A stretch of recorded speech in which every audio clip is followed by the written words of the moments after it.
All right, I would say today was a successful workout. So I started off with my weigh-in, and what I saw was pretty good. You know, the big goal of making it down to 170, that's probably not going to happen, but you know, that's just the number on the scale. We can't get too attached to that because you got to factor in a lot of things. But I can say I hadn't stuck to my diet 100%, so that has something to do with it. I started off with cardio because I have a bad habit of not doing it. So I feel like if I prioritize it, it's going to do a few things. It's going to give my pre-workout time to kick in because I usually slam it before I leave the house. And another thing, it's just going to get my body warmed up, blood pumping. There's a lot of debate on when you should do cardio, before or after, or completely separate altogether. But if you're not doing it at all, then you can't be in that debate. So prioritizing it, that's what I'm doing. I walked on an incline. I did this for 20 minutes. You know, adjusted the speed as I went, and I just wanted to get my body warmed up and get ready for the assault on my legs that was coming up next. And that started off with some hamstring curls, as it usually does. I warmed up with some lighter weight, and I ended up doing 5 working sets of leg curls, really focusing on the squeeze, the stretch, and just time under tension all together, mind-muscle connection and all that. Didn't go as heavy as I usually do. I was kind of ashamed to admit that I skipped breakfast, and I don't think it really worked out this time because I felt a little nauseous. It's probably the pre-workout and the creatine I took before I came in here on an empty stomach, so not recommended. And then after that, I moved on to leg extensions. I ended up doing, I warmed up, of course, because we're moving on the quads now, and I ended up doing 5 working sets of 12, and on the last one I did 15. The first few sets I just focused on time under tension, and then I just started throwing weight around on the last set. It was just the mood I was in, I guess. And then finally, at the end of this workout, I moved on to my calves. I used the Smith machine. I put 2 25-pound plates down. I focused again on the stretch, the squeeze, and the time under tension. That's starting to become a theme for me.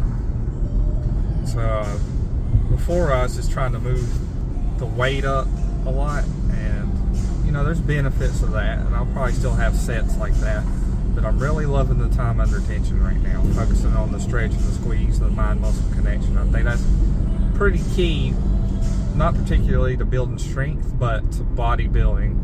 You know, really focusing on the muscle you're trying to stimulate. And there's lots of ways to train. If you're not into bodybuilding and you're just trying to move weight around, then you know, just do that. But if you're really trying to mold and sculpt your body and trying to build a certain body type, then you know, I think those things are keys. And then the pose down, I felt pretty good about it.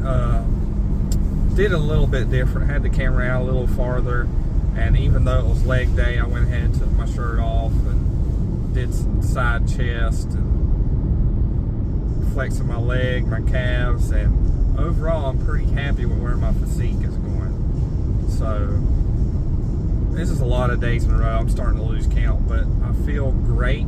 I haven't missed a day in over 100 days, 104 or 5 or something like that. You know, during that time, I've learned a lot.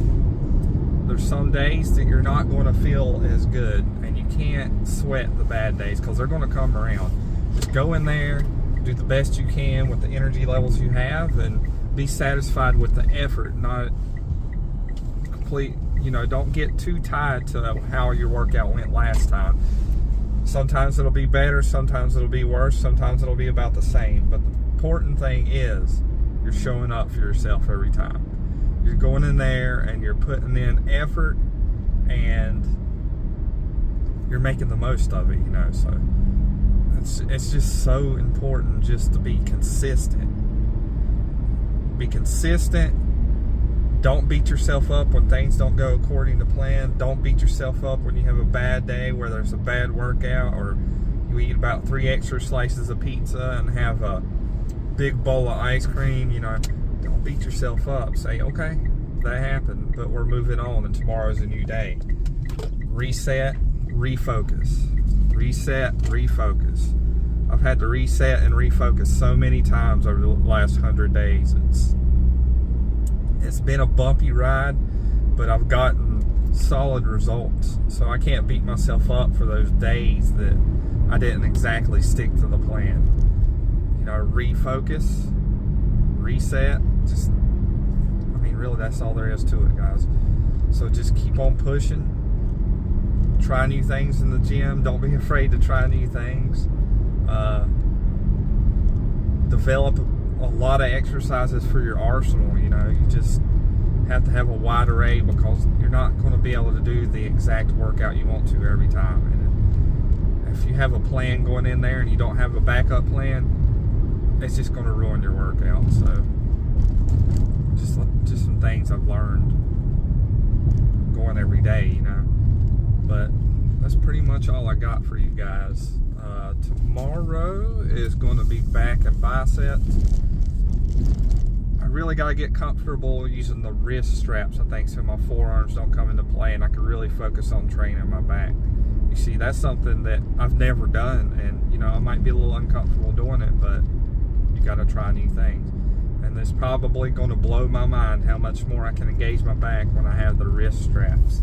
So maybe my forearm will finally start healing. But yeah, that's all I got for you guys, and keep on grinding. I'll see you guys in the next one. Have a good one.